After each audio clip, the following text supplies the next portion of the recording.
What's going on, guys? It's Jack here with John, checking in on the top 5 shot blockers in the NBA right now. Without further ado, let's kick off this list with number 5, Giannis Antetokounmpo, the Greek Freak.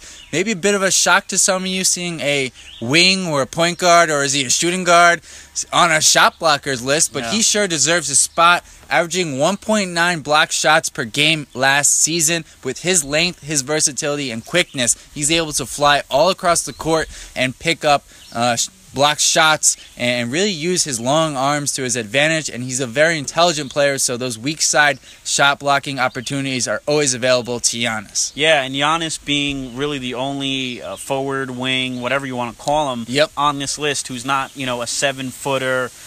He is a 7-footer. He is, but he's not a 7-footer playing center every single game.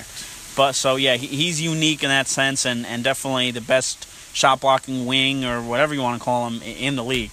Moving on here to number 4, we have a young guy who maybe flies under a radar a little bit. Miles Turner, the center, power forward there out of Indiana, and probably the guy who Indiana's going to wind up building around. Absolutely. With Paul George gone, and why not? He's a very good offensive weapon, very good rebounder, but his shot blocking is probably his go-to weapon, I'd say, as a player. Just a guy who uses his athleticism and his size to really rock up blocks. The game really slowed down a lot for him the second year, and I think that's even the first year he showed a lot of promise, but like you said, it slowed down. A lot. Like you said, his first year he was a very good player. I don't especially for a rookie, he was great. But the second year, you could tell the game slowed down. He was able to read plays much better, and just was, as you can tell by his shot blocking numbers over to a game. You know, he was really able to make an impact on that end of the court. And as you said, he's going to be the building block for this Pacers team moving into the future. Now, our honorable mentions here, you know, looking at these shot blocker honorable mentions, you got Porzingis, who just missed the list. I think defensively he's going to get a little quicker this season. And, you know, I think also if he had more opportunities at center, maybe those shot blocking numbers would be even better. Obviously, at just a hair under 2 a game, he just barely missed out on being on this list. And I think will for sure be on this list next season. But he's just off. It has nothing to do with his ability. There's just really that much talent at the 5 position and the shot blocking shot blockers in this league. And then 2 more guys who were definitely a hair below Porzingis, but good shot blockers in their own right. DeAndre Jordan obviously has been doing this for a number of years. Just thought that this past season, only 1.6 went down a little bit. Bit. Wasn't quite the same presence in the interior that he had been in previous years. And then the surprise, a bit of a surprise at the very least, you know, talking about Giannis is the only wing on the top 5 list. Well, Kevin Durant really took off defensively this past season with Golden State, unburdened from the offensive responsibility to create his own shot almost every possession, and was really able to make an impact on the defensive end of the court, blocking shots, creating turnovers. And, you know, I wouldn't be surprised, honestly, if he gets close to 2 a game next season. You know, there's so much depth there. So much depth. He can do whatever he wants. Comfort level just increases, and as you said, really could do whatever he would like to do, especially with their ability to switch. Almost 1 through 5.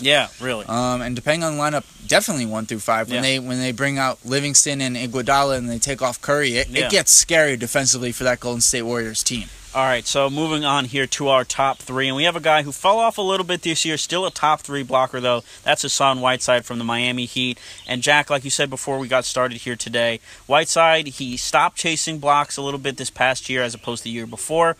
And while it helped the Heat as a team, it definitely took away from his shot blocking numbers, just 2.1 this year as opposed to last year, where he had a ridiculous 3.7. I mean, that's like unheard of, basically.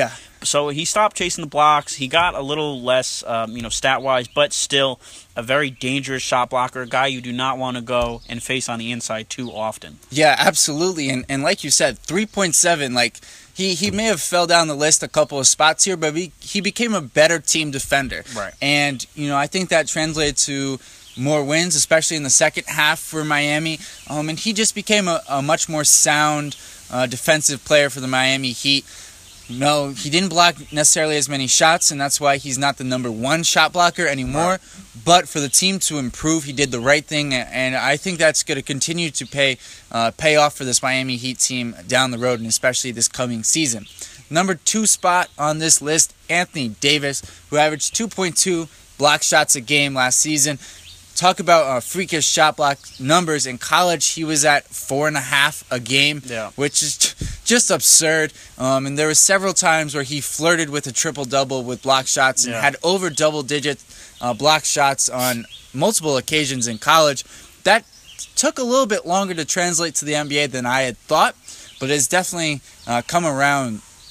And I anticipate that to improve, especially if the Pelicans can add some better wing defenders. I think then it will allow him to have a little bit more mobility and freedom in the defense to be able to take more chances, and I think that could increase those numbers and maybe get him close to 3 a game, like I think he has the potential to do. Definitely. So we'll see what happens with the Pelicans here in year 2 of Boogie and AD, that pairing. But our #1 shot blocker, I'd say pretty much without a doubt, is Rudy Gobert, the Stifle Tower.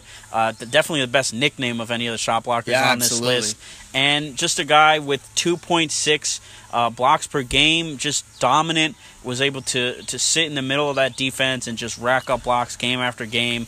And defensively, just one of the best centers in the NBA, maybe the best defensive center in the NBA. I think he is the best defensive center in the NBA, and that is quite remarkable.